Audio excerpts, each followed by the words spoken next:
네, 여러분 안녕하세요. 뉴스입니다. 드디어 윤석열이 구속 갈림길에 섰습니다. 내란 특검이 오늘 윤석열을 소환 조사하고 구속영장 청구를 유력하게 검토 중이라고 합니다. 이거 그냥 겁주기용 아닙니다. 혐의가 폭탄처럼 쏟아지고 있습니다. 처음에는 체포 저지와 비화폰 삭제 지시, 그런데 여기에 적용된 건 직권남용과 특수 공무집행 방해였습니다.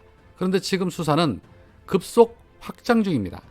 허위 공문서 작성 혐의, 직권남용 혐의, 외환 혐의 등등 단순 범죄 수집이 아니라 정권 차원의 조직적 범죄를 추적하고 있는 겁니다. 자, 구속영장을 청구를 하려면 사안의 중대성, 증거인멸 우려 이 두 가지가 필요합니다. 전직 대통령이 내란과 외환 혐의로 수사를 받고 있습니다. 이것보다 더 중대한 사안 있을까요? 당연히 없겠죠. 윤석열은 경찰 소환 조사에 3번이나 불응을 했고 특검 출석에도 거부했습니다. 게다가 계엄 문건은 사후에 폐기까지 했습니다. 이쯤 되면 증거인멸 의심이 아니라 사실이라고 봐야죠. 그렇기 때문에 오늘 특검 조사는 단순한 출석이 아니라 윤석열의 구속 여부를 가를 분수령입니다. 체포방해 경위, 비화폰 삭제, 계엄 문건, 국무회의 농단, 북한 무인기 사건까지 윤석열은 오늘 밤쯤에는 구속영장 피의자가 될 가능성 매우 큽니다. 본인 스스로 만든 권력의 칼날에 본인의 목덜미가 걸렸습니다. 오늘 밤 재구속이 되면 사실상 바깥 세상에서 햇빛 보는 일은 아마도 없을 수도 있을 텐데 특검의 파이팅을 기대해 보겠습니다. 자, 한편 김건희 특검팀은 삼부토건에 관한 수사를 이어가고 있는 중인데 어제 삼부토건 대표를 소환 조사하는 과정에 원희룡이 직접 참석하며 흥행을 했던 우크라이나 재건 포럼이 주가 조작을 위해 기획된 것인지 확인을 했는데 이 포럼 관계자들을 JTBC가 만나보니까 원희룡을 만난 뒤부터 포럼을 계획했다라고 밝혔고 포럼 일정 역시도 원희룡의 해외 출장 일정을 맞춰 기획을 했다는 겁니다. 이후에 윤석열이 우크라이나를 깜짝 방문하고 이틀 뒤인 삼부토건 주가가 최고가를 찍었는데 국토부는 포럼 참가 동의한 일 없다라고 주장을 하고 있고 원희룡은 입장을 묻자 연락에 답하지 않고 있다고 하지만 이거는 누가 보아도 사전에 충분히 개혁하고 움직였다고 보는 것이 합리적 의심이겠죠. 거기에 지금 양평 고속도로 노선 변경 의혹까지 수사선상에 오르면서 출국 금지도 되어 있는 상태인데 윤석열 묻은 원희룡도 이번에는 쉽게 빠져나가기 힘들 것으로 보여집니다. 그러게 권력 잡았다고 눈에 힘주고 다니면 그렇게 되는 겁니다. 자, 반면 자나깨나 오직 민생경제 살리는데 모든 열정을 쏟아붓고 있는 이재명 대통령, 매번 볼 때마다 느끼는 거지만 정말 천재다. 어떻게 저런 생각을 하시지? 라는 감탄을 자아내게 합니다. 특히 7년 이상 장기 연체자들에 대한 채무 탕감에 대해서 이 성실하게 납부하는 시민들의 불만이 폭발을 했었는데 이재명 대통령의 설득에 고개를 끄덕일 수밖에 없었습니다. 이런 생각은 정말 진심으로 서민의 구석구석 속사정을 알지 못하면 또 그들의 애환을 나의 일처럼 여기지 않는다면 절대 나올 수 없는 그러한 정책들입니다. 내 소중한 한 표가 이렇게 뿌듯하게 느껴지는 건 처음인데 아마 저만의 생각은 아닐 것입니다. 해당 장면입니다. 그냥 결론적으로 제 의견을 좀 말씀을 드리면 세상은 혼자 사는 게 아니고 같이 사는 세상이기 때문에 다 내 뜻대로는 할 수 없고 가끔은 다른 사람 뜻에 억지로 따라야 될 때가 있죠. 재개발 재건축도 아마 뭐 4분의 3이니 5분의 4니 뭐 이런 3분의 2니 이런 일정한 조건을 갖추면 그에 반대되는 의견을 가진 사람에 대해서 강제로 치러도 재개발 재건축에 참여를 시키는 그런 제도가 아마 있을 거예요. 그런데 예를 들면 우리가 100명이 같이 살고 있는데 80명은 필요하다, 뭐 하자 했는데 20명이 반대를 해요. 그럼 이럴 경우 어떻게 할 거냐? 20명이 반대하니까 끝까지 아무것도 못하고 방치할 거냐? 라는 것에 대해서 우리가 규칙을 정해 놓는 거죠. 그게 소위 입법이라고 하는 건데 그 입법을 할 때도 아마 논란이 많겠죠. 예를 들면 이걸 5분의 4로 할 거냐, 아니면 뭐 4분의 3으로 할 거냐, 3분의 2로 할 거냐, 과반수로 할 거냐 등등이 있는데, 어쨌든 그걸 국회에서 아주 오랜 시간 논의하고 싸우고 정리해서 법으로 일정 수 이상이 동의하면 반대하는 사람도 강제로 재개발 재건축에 참여시킬 수 있다. 거부하면 어떡하냐?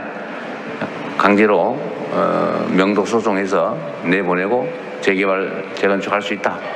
근데 이런 법을 만들어 놓은 거거든요.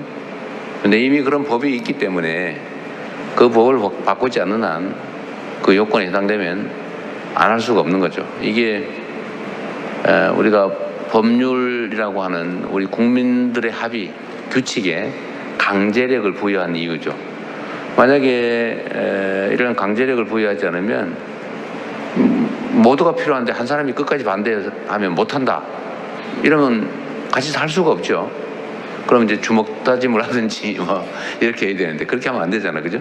그래서 이게 법으로 만든 거라서 지금으로서는 수용할 수밖에 없는 상황이라는 말씀을 좀 드리고요. 근데 그게 법이 어긋나냐 또 어긋나지 않느냐가 결국 법원의 재판으로 결판이 난 건데 아마 선생님의 주장이 법에 어긋난다고 결론이 난 것 같네요. 화나겠죠. 어쩔 수 없는 게 또 우리 같이 사는 세상 사람들의 입장이 아니겠냐. 입장이 반대가 될 수도 있겠죠. 뭐 그럴 것 같습니다. 그리고 좋은 토론 주제에 관계된 좋은 말씀을 해주셨어요. 왜 정부가 나서 가지고 내가 개인적으로 누구한테 빚받아야 되는데 뭐 채무 조정이니 파산이니 회생이니 마음대로 결정해 가지고 내가 분명히 채권을 1,000만 원 채권을 가지고 있었는데 왜 그걸 200만 원으로 깎았냐? 왜 200만 원밖에 못 깎고 왜 800만 원을 정부가 마음대로 법원에서 깎아주냐? 그런 얘기잖아, 그죠? 맞는 말씀이죠. 왜 그래 도대체? 내 돈인데. 그런데 이건 역시도 똑같은 문제가 있어요. 이제 돈을 빌려주는 입장이니까 좀 다른데 지금 우리가 이제 대체적으로 정책적으로 채무 탕감이니 이런 얘기를 할 때는 금융기관들의 대출을 얘기하는 거지 개인 간 대출에 대해서는 그걸 통제하거나 강제하지 않습니다. 이 원칙적으로 지금 우리가 예를 들면 예산을 들여서 7년 지난 5천만 원 이하는 탕감해 주자 이렇게 할 경우에 그러면 개인들이 돈 빌려준 것도 해당이 되냐? 그건 아니죠. 그런데 이제 회생제도나 파산제도는 상당히 오래된 제도입니다. 이거는 이제 돈 빌려준 사람과 돈을 빌린 사람 사이에 이제 이해관계를 조정을 하는데 물론 돈 빌려준 거 이자 약정한 대로 끝까지 받으면 좋죠. 그게 원칙이죠. 그런데 영영 못 받는 경우도 있어요. 돈을 빌려줬는데 이 사람이 도저히 돈을 갚을 능력이 없어요. 장기를 팔아야 돼. 그런 경우가 옛날에 있었어요. 너 장기라도 팔아 말해가지고 또 안 판다니까 강제로 막 납치해가지고 그런 경우가 있었어요. 근데 그러면 안 되죠. 근데 그렇게 하면 안 된다. 무력으로. 요새는 밤에 전화하는 횟수도 제한하고 그러잖아요. 못하게 한다든지 아예. 그것도 강제로 하면 안 된다.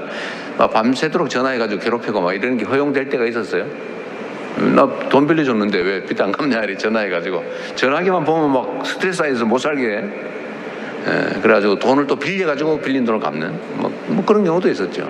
근데 이게 바람직하냐에 대해서는 이제 이론이 있어서 돈을 이제 이런 생각을 하게 된 겁니다. 돈을 빌려줄 때는 떼일 가능성도 감안하고 빌려줘라. 떼일 가능성도 감안하고 빌려주고 그걸 이자라는 데다가 위험을 얹어서 돈을 더 받는다. 예를 들면 이분은 관상을 보니까 돈을 잘 못 벌 것 같아요. 예를 들면 이분은 돈을 엄청 잘 벌 것 같아요. 그래가지고 빌려줄 때 이자율의 차이가 있잖아요. 근데 그게 다 감안돼 있다. 근데 갚을 능력이 영 안 된다 이 사람을. 근데 거기를 계속 원금 이자 계속 늘려봐야 어차피 재기불능이다 이거 도대체. 그러느니 차라리 공평하게 딱 깎아주고 갚을 수 있는 범위 내에서라도 받게 해야 죽은 채권이 일부라도 살아서 현실적인 돈이 되지 않냐. 근데 그걸 조정해 주는 게 파산제도죠. 또는 회생제도. 그것도 역시 법으로 우리 국민들이 국회를 통해서 합의한 것이기 때문에 싫어도 할 수 없이 응할 수밖에 없는 거죠. 그리고 이게 사회 전체 입장에서 보면 타당한 측면이 있습니다. 근데 그 개인적 관계에서는 파산이니 회생이니 이렇게 하지만 이제 정부 차원에서는 이런 채무 탕감 제도를 도입할 수밖에 없어요. 근데 이게 대한민국에만 있는 건 아니고 전 세계에 다 있어요. 미국 대체로 우리가 기억할 만한 거는 미국의 모기지론 사태든가 집을 담보로 돈을 엄청 빌렸는데 뭐 전부 집값이 떨어져가지고 다 빚쟁이가 된 거예요, 미국 시민들이. 근데 이걸 원칙대로 다 처리하면 다 금융권까지 다 망하는 거예요. 그러니까 이거를 정리하자. 그래서 정리를 하는 겁니다. 그리고 요즘은 그런 것도 있어요. 주빌리라고 성경에 보면 50년마다 빚을 다 탕감을 해주고 뭐 어떤 데는 뭐 노예 종살이도 해방해주고 그랬다 그래요. 옛날에 원시 시대에도 그랬다는 거죠. 근데 이 문명사회에서 한번 빚지면 죽을 때까지 심지어 자식들까지 영영 그 빚은 상속된다. 이 뭐 마귀도 아니고 그러면 안 된다라는 이제 생각들이 생겨난 거예요. 그래서 채무 탕감을 좀 하자. 특히 금융기관들의 경우는 이걸 빌려주면 몇 퍼센트는 빚을 못 갚는다. 그러니까 요거는 다 이자에 얹어가지고 다 미리 받았어요. 그런데 그 예측했던 위험 이미 다 비용으로 산정해가지고 이자로 받고 있는 그 부실채권 못 갚는 걸 끝까지 쫓아다니면서 받으면 부당이득이 되는 거예요, 사실. 예를 들면 이 10명 중에 1명은 못 갚을 거라고 보고 9명한테 그 1명 못 갚을 거를 계산을 해가지고 9명한테 다 이자를 받고 있는데 다 받았는데 그 못 갚은 1명을 끝까지 쫓아다니가 다 받으면 이게 부당이득이죠. 그 이중으로 받는 거잖아요. 그래서 사실 이건 정리를 해주는 게 맞습니다. 예, 그게 이제 형평성에 맞다. 또 한 가지는 너무 잔인하잖아요. 은행은 어떻게 받느냐, 예를 들면 연체가 발생하면 뭐 정확한 숫자는 아닙니다. 숫자에 예를 들면 또 문제가 될 것 같아가지고. 근데 누가 3개월 이상 또 1년 이렇게 막 연체를 하면 원래는 포기해야 되는데 이거를 팔아요. 이거를 이제 입찰을 해가지고 팔아요. 얼마에 파냐? 대개 뭐 10% 많이 받으면 30% 팔아요. 그러면 산 사람은 원금 1억짜리를 1,000만 원에 사는 거예요. 그래가지고 1억을 내라고 쫓아가면서 괴롭혀요. 그래가지고 3,000만 원 받으면 엄청 돈 버는 거죠. 이거 온당하냐? 근데 이 사람들이 또 열심히 받다가 또 못 받아요. 그거 또 팔아요. 이번에는 5% 이렇게 팔아요. 5%에 산 사람이 더 고도의 아주 악질적인 방법으로 괴롭혀서 돈을 받기 시작해요. 밤에 전화하고 막 이런 거 하는 거예요, 그때부터. 맞아요? 한번 당해봤어요? 옛날 당해보셨대요. 지금도 해요. 지금도 몰래 하는 사람 있죠. 어쨌든 이렇게 해가지고 또 원금의 한 5%나 뭐 7% 뭐 3% 이렇게 사가지고 막 괴롭혀가지고 10건 중에 한 건만 받으면 이게 본전을 찾는 거예요. 얼마나 열심히 받겠어요? 그래서 당하는 사람 입장을 바꿔 생각해 보세요. 죽을 지경이죠. 그러니까 야, 우리 이러다 차라리 죽자. 진짜로 극단적 선택을 하는 사람이 생겨나죠. 아마 자살하는 사람들 중에 상당수는 이 빚 문제 때문에 내 이렇게 평생 끌려다니면서 이러느니 차라리 죽자 이러는 사람들이 꽤 있습니다. 어쨌든 이런 채권자와 채무자 간의 이런 복잡한 문제들을 사회적으로 정리를 한번 해줘야 됩니다. 갚을 능력도 없는데 채권자 입장에서는 장부에 써진 숫자에 불과한데 A 땡땡 1억 원금 이자 막 늘어가지고 3억 이 장부에 써놓는데 실제 가치는 1%, 예를 들면 100만 원 정도에 불과하다. 그런데 빚쟁이 입장에서는 3억이 빚을 지고 있는 거예요. 채권자는 100만 원 가치밖에 없는데 빚쟁이 채무자는 3억 빚을 지고 있는 겁니다. 이게 부당하잖아요. 그리고 이 사람들은 빚을 지면 신용불량 되죠. 통장 거래도 못하고 통장이 있으면 압류당하고 이러니까 회사에 취직도 못하고 어디 알바 같은 데 가면은 통장으로 받아야 되는데 통장이 있어요. 그럼 통장이 없으니까 알바도 못해요. 사회적으로 보면 정상적인 경제활동을 못하는 상황이 발생합니다. 그러면 손실이죠. 정부 입장에서 보면. 그래서 이런 걸 그냥 방치하는 게 과연 옳으냐라는 것 때문에 차라리 못 갚는 게 확실한 거는 탕감해버리자. 싹 정리해버리자. 이게 모두에게 좋아요, 사실은. 그러니까 반론이잖아요, 아까 선생님. 예를 들면 다른 분들. 제가 사실 오늘 대전 와서 이 문제와 관련해서 얘기하고 싶은 진짜는 이 얘기예요. 이 얘기하려고 온 측면이 있으니까 이해를 좀 하십시오. 이거를 도덕적 해이. 아니 그거 뭐 7년 안 갚고 5천만 원 이하니까 채무 탕감해주고 그럼 앞으로도 7년 안 갚고 그러면 나도 안 갚아야지 이런 사람 생기면 어떡할래? 라고 하는 거 아니에요? 제가 하나 물어볼게요, 여러분. 여러분도 그럴듯하네 그 생각이 들 거예요. 7년 지난 다음에 원리금을 못 받아가지고 7년 동안 못 받는 거 탕감해 주자니까 왜 해주냐? 해주지 말자. 나는 갚고 있는데 억울하다. 이런 생각이 드실 겁니다. 근데 제가 이 점만 하나 말씀드려 볼게요.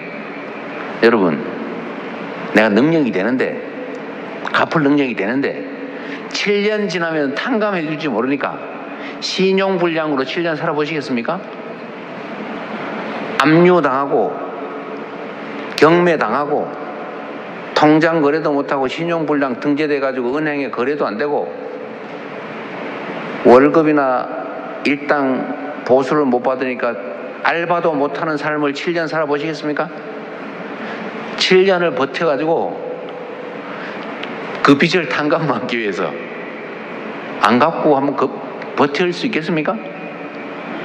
네, 이렇게 얘기하고 제가 투표 한번 해보겠습니다. 7년 동안 못 갚은 원리금 5천만 원 이하 탕감해 주는 거 도덕적 해이를 초래하니까 그거 보고 안 갚을 사람이 생기니까 하면 안 된다 생각하시는 분 손 한번 들어보세요. 제가 너무 강요했나요? 네, 생각을 조금만 돌려보면 물론 능력이 되는데 안 갚는 그런 사람이 7년 버티는 사람이 있을 수 있어요. 진짜 있더라고 내가 보니까. 제가 시장을 하면서 저 세금 안 내는 사람들 조사를 하러 다니는 일 있잖아요.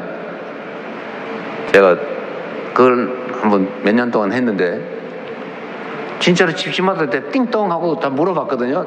세금 안 내셨는데 왜 안 내셨어요? 물어봐라 다 가서. 어제 잊어버렸는데 그럼 내세요. 그럼 내고. 저 세금 낼 능력이 안 되는데요. 진짜요? 보니까 진짜야.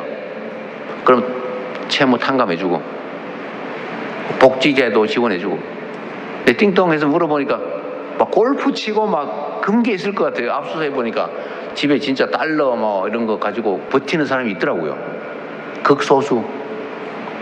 근데 그런 사람이 있죠.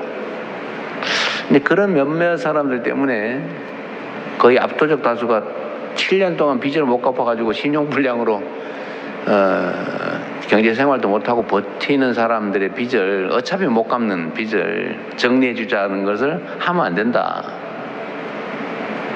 그게 사회 경제적으로 바람직하겠냐? 인도적 차원에서 바람직하겠냐? 채권자 입장에서 합리적 태도냐? 그거를 그렇게 장부 관리하면서 하고 있는 비용 따지면 더 손해가 더 크지 않을까? 제가 그런 생각이 들어서 제가 오늘 여러분한테 드리고 싶은 얘기의 핵심은 이거였습니다. 말이 너무 길었는데 미안합니다. 그래서 이번에 예산 추경에다가 이제 그런 예산을 좀 편성했어요. 7년 지나고 7년 동안 연체가 되고 5천만 원 이하 장기 연체 소액 채권은 탕감하자. 이렇게 했는데 어쨌든 정상적으로 갖고 있는 분도 많이 깎아줄 생각이고 그리고 앞으로도 좀 추가할 생각인데요. 전 세계에서 코로나 당시에 그 코로나 위기를 넘어야 되잖아요. 돈이 들잖아요. 다른 나라는 대부분 국가의 돈으로 그 위기를 넘어갔어요. 예를 개인들한테 돈도 막 대주고 비용도 정부가 다 부담하고. 그런데 우리나라는 개인한테 돈을 빌려줬어요. 그 위기를 극복하기 위해서. 그래서 전부 다 빚쟁이가 돼버렸어요. 다른 나라는 정부가 빚을 많이 줬어요. 보통 국가 부채 비율이 10몇 %씩 올라갔죠. 국민 총생산의 한 10% 전후를 그 극복을 하는데 정부 돈을 쓴 거예요. 근데 우리나라는 다 빌려줘가지고 개인이 부담했어요. 개인이 다 빚쟁이가 돼버렸습니다. 지금 그래서 소상공인들이 빚쟁이가 많이 됐단 말이에요. 파산하게 됐고 문도 많이 닫게 됐고 이거 정부가 좀 이제 책임을 져야 되지 않겠냐라는 게 제 생각이에요.